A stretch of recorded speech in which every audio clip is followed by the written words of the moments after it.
The war of words between the Democratic and Republican frontrunners is escalating. Donald Trump took to the Sunday shows yesterday to criticize Hillary Clinton.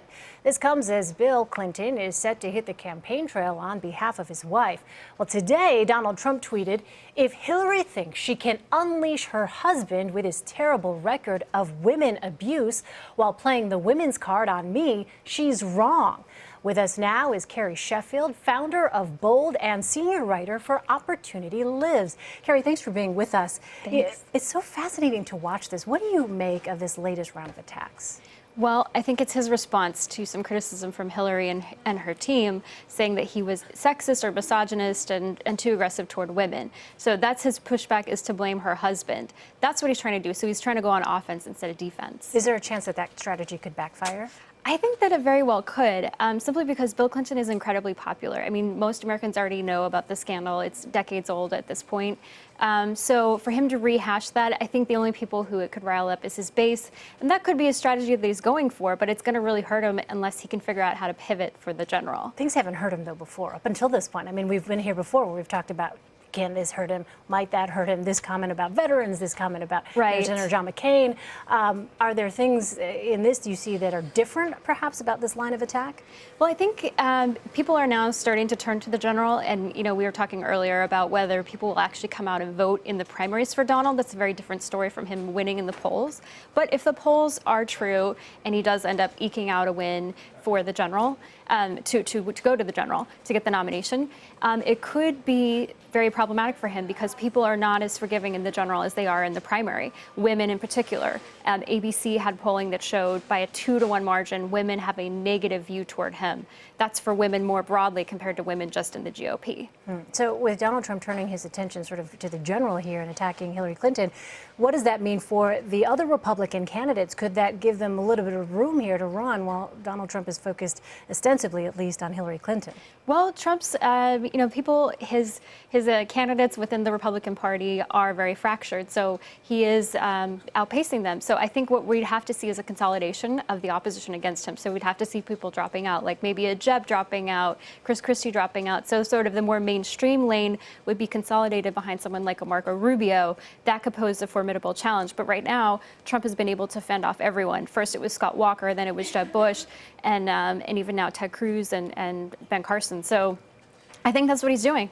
I know you don't have a crystal ball, but I'm going to ask you anyway. Okay. What do you think the time frame is for that, where we'll start to see more of this consolidation that everybody, frankly, has been talking about for some time? We haven't seen it happen yet.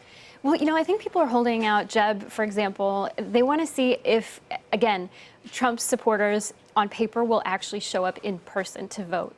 And if it turns out that they aren't coming out, let's say by March, then I think Jeb would get more steam. He would stay in for sure. But if it turns out that Trump's support is real and people are showing at the polls, then you might see someone like Jeb pull out or Chris Christie pull out.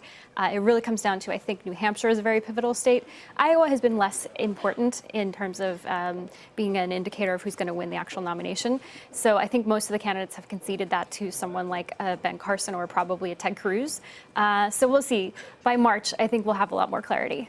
What does it say about the state of the race right now that Donald Trump has been going after Hillary Clinton in this way, a very direct way? Meantime, we just showed that slate up there. It still looks very crowded on the Republican side. It is very crowded, but he is able to have his own lane where he is pulling very strongly within the Republican Party. So it is clearly him saying, peace out, Republicans, I'm moving on. So let's just move to the next phase. And it's pretty also bold, pretty bold. Yeah, but well, hey, Donald Trump, right? yeah. Hey, in general, I like bold things. But I also think it's him acknowledging that Hillary is the out-and-out winner of the Democratic primary as well, because he's attacking him and not really her and not really caring about Bernie Sanders or Martin O'Malley or any other Democrat. So, you know, you mentioned Bill Clinton being highly popular. It is interesting to think about a possible dynamic there where you would have a personality like a Donald Trump being confronted by a personality like Bill Clinton, both of whom are larger than life, I think, by any objective measure.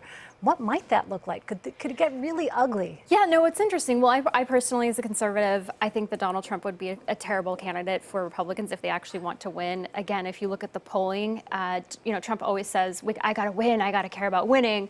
when you put him up against Hillary Clinton, he doesn't win. He's actually the weakest Republican compared to Jeb, compared to Cruz, compared to Rubio. So he's going to have to do some explaining and some changing in terms of moving to the general. And I think that that's a problem that he would have going against Clinton, because the Clinton legacy compared to the Trump legacy is much more favorable in terms of public perception. Let me ask you this, Carrie. As a conservative, I'll have you put your conservative hat on Sure. very, very tightly here.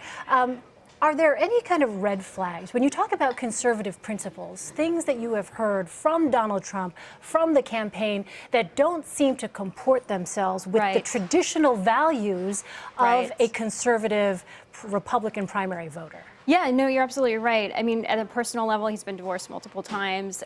He's been living a lifestyle that's incredibly luxurious. You know, he's really not a person who lives the life of a common man, even though he likes to pretend that he does. He doesn't live a conservative lifestyle.